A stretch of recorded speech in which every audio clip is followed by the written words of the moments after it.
Hey everyone, this is Crystal with Moxie Fika Design Co. Today I'm going to be going over a tutorial on how to make school fundraiser keychains.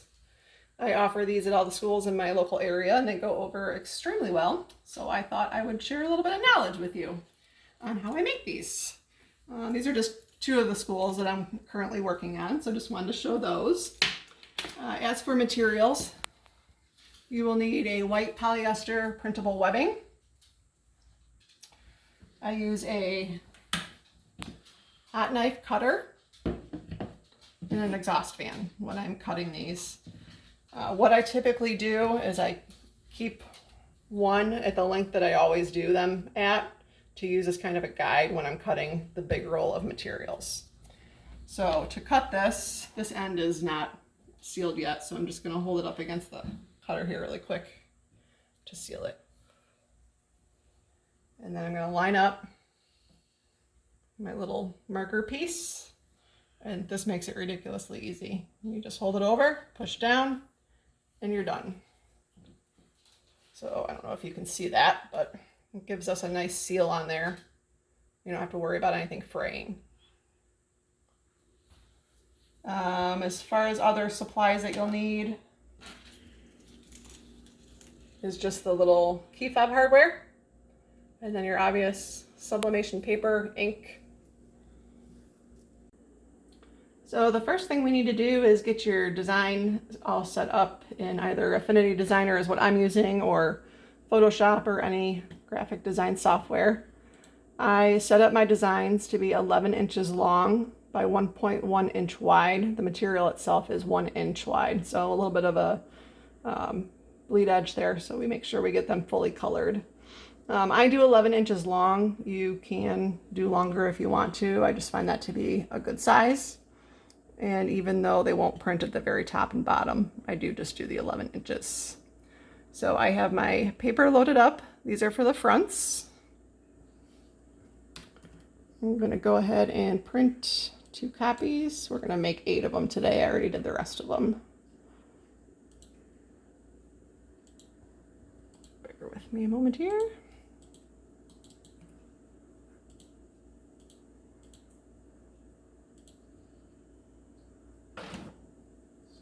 Okay, so we've got those printing, and then after the fronts are done, I'm going to print 2 pages of the backs, and then we'll catch back up with you and show you how I get everything situated.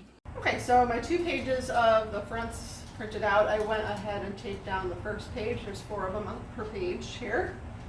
So now I'm going to go ahead and tape down my second page. As I said, when you cut the material, it does, burn the bottom if you use one of those hot knives. So I always leave that as my back or the inside. So I'm going to lay it with the flatter side down and fairly center.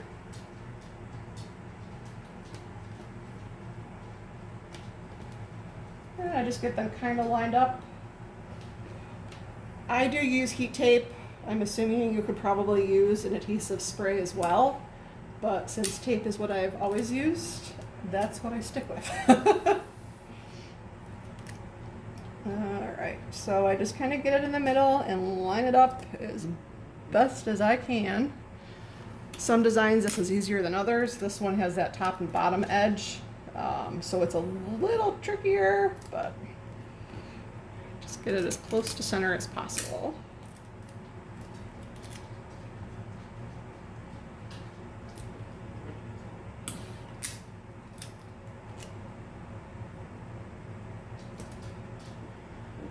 And then I do rotate it once I get the middles done. And start on the ends. I kind of just stick it towards the end. You don't want to pull this tight or you're going to have kind of like bubbles in your paper. But the material itself does sometimes have a little bit of a, I don't know what the word I'm looking for is. It just kind of sticks up a little bit. So I just kind of walk it over, get my end centered, and tape down. And just stick it on the material. Walk it over. May have had a little too much coffee this morning. All right.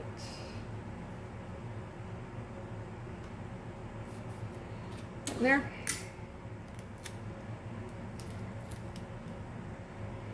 Now when I do these, I typically do big, orders of 50 of them or so at a time, sometimes more.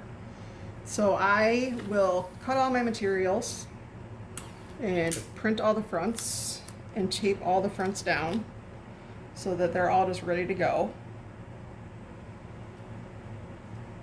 And then as they come off the press and the fronts are done, I let them cool for a little bit and then start taping the backs.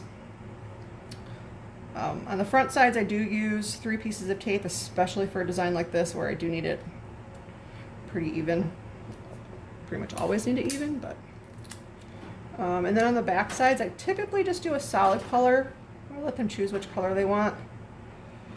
On this design, I do find it looks better if I leave the stripes on there, so. I still just do 2 pieces of tape on the back for that. All right. So we have our 2 pages all taped up and ready to go for the fronts. We'll be back in just a moment. Start pressing. All right, it's time to press. I have my butcher paper on the bottom.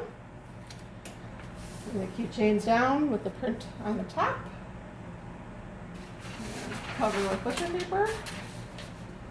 I have my heat press set at 382 and I did not check my pressure.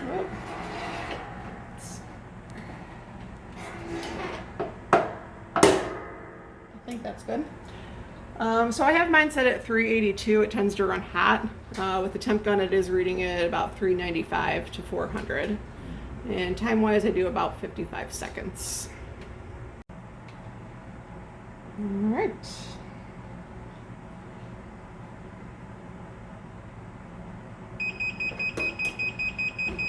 Okay. It does sometimes stick to the ends where we cut them. Go ahead and bring them over here. And they are hot. I just kind of start peeling one end up. Comes off pretty easy. And there we have our first 4 fronts. All right, so I am just finishing up taping the backs. A couple little things I did want to point out. When you first press the fronts, these do shrink down a little bit. So you do want to kind of watch that your ends are within, so that they line up as close as possible. The white ends I do not worry about because once we put the hardware on, you're not going to see them. A couple other little things that I wanted to mention, excuse my arms. I do not lint roll these. I have never had an issue, even with white backgrounds. Nor do I pre-press them for moisture. And I've just never had an issue with printing these without doing those 2 things. But you do you. All right. We are lined up and good to go on our back sides of these. Take them over to the press. Here we go with the backs. As far as pressure goes, I would say it's a medium firm pressure. I'm not fighting. I do use 2 hands to close my press, but it's not like I'm putting all my weight on it or anything. So yeah, medium to firm pressure, about 400 degrees, 55 seconds. All right, we are at the last steps here. I have my printed strips here ready to go. I sew them closed. You could probably use a Gorilla Glue or craft glue and glue them closed, but I just find this to be more secure. So I fold it in half, and where the white edges are, I just kind of make sure that they're like lined up and that my middle is towards the middle. And I just sew a little strip back and forth a couple times. This might be a little loud. There we go. I just do it twice to make sure it's secure.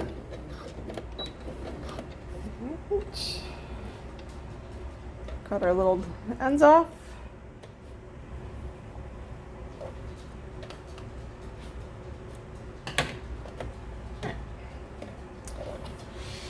And then the last thing to do is attach your hardware. I use these pliers. I think you can get them from Hobby Lobby, or Amazon has them as well. It just helps to get your hardware on. And it's got rubber tips to protect the hardware. I slide it in there. And then I take the keychain. I do kind of flatten it a little bit. Drop it all the way in and make sure it's even. And then just pinch it closed. And I pinch each side. And from the front again. On these pliers, you can adjust this little screw here for how far it will go. So you'll want to test with it. You don't want to push this too far that it gets too banged up, but you want it in there tight enough that you can pull on this. Because as we know, students can be tough with stuff. So you want to make sure it's taut in there and it's not going to come sliding out. So there we have the keychain all done. I'm just going to slide the ring on there. I will share links with where I get the webbing and the hardware. Hardware that I get comes with the rings. All right, everyone, so here we have our completed keychain. I think it came out pretty good. Our colors are nice and bright. Got the front. And the inside looks cool too.